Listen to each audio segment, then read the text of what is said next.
Hello friends, welcome back to my YouTube channel. तो finally मैं भी आ चुकी हूँ महाकुंभ में और यहाँ पे मैं जा रही हूँ आज गंगा स्नान करने के लिए। मेरी मम्मी है साथ में और हम लोग संगम पर तो नहीं जा रहे हैं, अरेल घाट में ही नहाएंगे। तो देखते हैं किधर जाते हैं। और भीड़ का तो हाल पूछिए ही मत, कितनी ज़्यादा भीड़ है।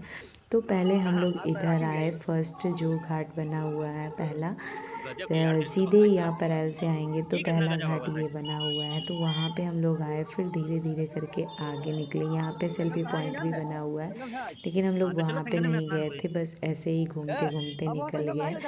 और कैसे जा रहे हैं, भीड़ कितनी ज़्यादा है, सब पैदल पैदल जा रहे हैं। कुछ गाड़ियाँ पहले से ट्रैवलिंग के लिए आई हुई हैं। तो दूसरे नंबर के घाट पे हम लोग यहाँ आए। कई सारे अरल में भी घाट बने हुए हैं गंगा जी स्नान करने के लिए। तो यहाँ पे हम लोग फाइनली आ चुके हैं जहाँ हम लोगों को स्नान करना है। तो ये सोमेश्वर नाथ घाट के सामने आए हैं, वहाँ पे हम लोग पहुँचे हैं। यहाँ से एक पुल भी है, पीपा पुल बना हुआ है। पुल पहला है या दूसरा है, पहले ही नंबर वाले पे हम लोग आ चुके थे। तो यहाँ पे सबसे पहले हम लोग गंगा मैया का दर्शन किए और उनका मैंने पैर छुआ।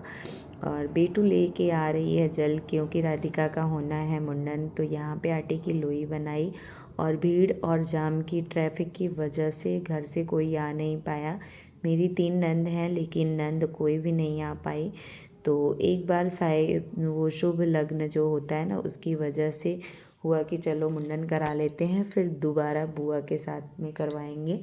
और ट्रैफिक इतना ज़्यादा था कि आना मुश्किल था गांव से। तो हम लोग तो यहीं थे नैनी में, तो हम लोग अरैल आ गए पापा के पास। और पापा कल पास में थे, तो रात भर पापा के साथ हम लोग रुके। और फिर ज़्यादा पैदल नहीं चलना पड़ा हम लोगों को, इसलिए आसानी से आ गए। नहीं तो आना मुश्किल होता, बच्चे छोटे थे और इसी वजह से घर से भी कोई नहीं आ पाया। और यहाँ पे राधिका का मुंडन शुरू हो गया था और राधिका बिल्कुल भी नहीं परेशान कर रही थी, वो मज़े से बैठी थी और हम लोग सब उसको एंजॉय कराने में लगे थे। तो बस ऐसे धीरे धीरे राधिका का मुंडन हो गया। और पर घर की सबकी बहुत याद आ रही थी। मैंने वीडियो कॉल करके अपने नंद लोगों को कनेक्ट कर लिया कि बात कर लो, बुआ भी शामिल हो जाएं, क्योंकि मुंडन का मेन तो बुआ का ही होता है कि झालर बुआ ही वो करती हैं। तो बुआ नहीं आ पाई, इसलिए बेटू ही कर रही है, क्योंकि बेटू भी कन्या ही है। तो उससे ही हम लोग करवा दिए, क्या करें, मजबूरी थी। और साइत भी थी मुंडन की, तो इसलिए करवाना भी ज़रूरी था। और मुंडन हो गया, उसके बाद बेटू और बाबू को सबसे पहले ट्विंकल नहलाने ले आया। तो मामा के साथ इन दोनों ने नहाया। और मैंने बेटी राधिका को नहलाया तो नहीं, लेकिन हाथ पैर सर पूरा पेट सब कुछ धुल दिया, क्योंकि अभी बहुत छोटी है, 6 महीने की है ही। तो इसको सर्दी ज़्यादा हो जाती और बच्चा परेशान हो जाता है, इसलिए मैंने ऐसे ही गंगा मैया का आशीर्वाद दिलाया और राधिका को जय भी कराया गंगा मैया से। और ढेर सारा आशीर्वाद गंगा मैया ने मेरी बेटी को दिया और मेरी बेटी जल्दी से बड़ी हो जाए और हमेशा खुश रहे। हमने यही प्रार्थना की। और यहाँ पे आ गए बेटू बाबू नहा के गंगा जी। तो ये लोग कपड़े वगैरह पहन चुके हैं और अब आई हमारी बारी। तो मैं और मेरे हस्बैंड भी साथ में डुबकी लगाए गंगा मैया में। और मैं तो बहुत ही परेशान थी कि एक बार भी नहाना होगा, गंगा जी स्नान करना होगा कि नहीं, लेकिन गंगा मैया ने ये सौभाग्य हम लोगों को भी दिया, क्योंकि भीड़ इतनी ज़्यादा थी और छोटे बच्चे को लेके जाना बहुत ही मुश्किल था। इसलिए बहुत डर लग रहा था कि कैसे जाएंगे कैसे जाएंगे। तो फिर यहाँ पे हम लोगों ने स्नान किया, उसके बाद गंगा मैया की आरती पूजन सब कुछ किया हमने। अभी यहाँ पे जय गंगे मैया। और अभी चंदन लगाया और चौकी पे जो कुछ भी होता है दान वगैरह किया। उसके बाद हम लोग चल रहे हैं, वापस आ रहे हैं रूम पे। और पापा का रूम ज़्यादा दूर नहीं है, जहाँ पे पापा कल्पवास में है, तो ज़्यादा नहीं चलना पड़ा हमें। लगभग आधा किलोमीटर ही चलना पड़ा, तो ज़्यादा दूर नहीं था। और लेकिन धूप थी और मैं बहुत ज़्यादा ही थक गई थी। राधिका को लेके गोदी में चलना मेरे लिए बहुत मुश्किल था। और गंगा जी स्नान करना था, तो इसलिए हम लोग अच्छे से पैदल पैदल ही आ रहे थे। मन में खुशी भी थी कि चलो गंगा जी स्नान हो गया। और थकान से हालत तो बिल्कुल ख़राब ही हो गई थी।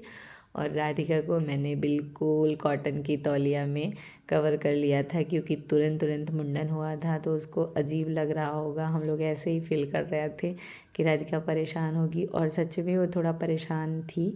और यहाँ पे अभी हम लोग घर आ चुके, मतलब पापा के पास आ गए, तो राधिका को सब लोग प्यार कर रहे थे।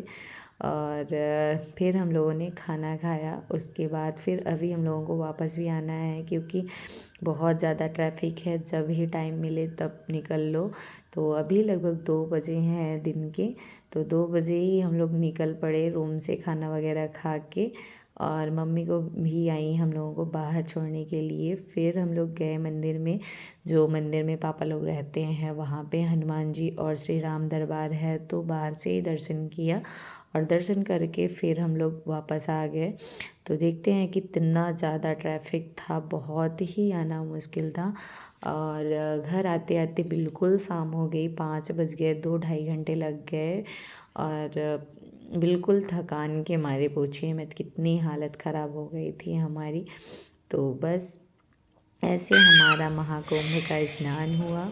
और यहाँ पे बच्चे दोनों तीनों साथ में बैठ के खूब एंजॉय कर रहे थे, बाबू बेटी और राधिका के साथ में। चुपचाप वीडियो ही बनाते हैं। हाँ। देखो कैसे राधिका इसके साथ खेल रही है। क्या बातें हो रही है राधिका? तकलीफ ज्यादा खुश हुई हो? कार्तिक क्या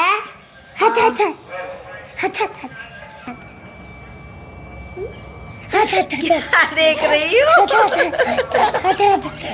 बाबू के साथ मस्ती में बिजी है ना राधिका? सारी थकाई भूल गई है। आज बाबू बोल रहा है कि ये अब बॉय बन गई है, इसलिए इसको राधिका नहीं कार्तिक बुलाएंगे, है ना बाबू? हाँ, मेरा प्यारा कार्तिक है ना। और अभी रात हो गई है, तो थकान की वजह से खाना बनाने का बिल्कुल मन नहीं था।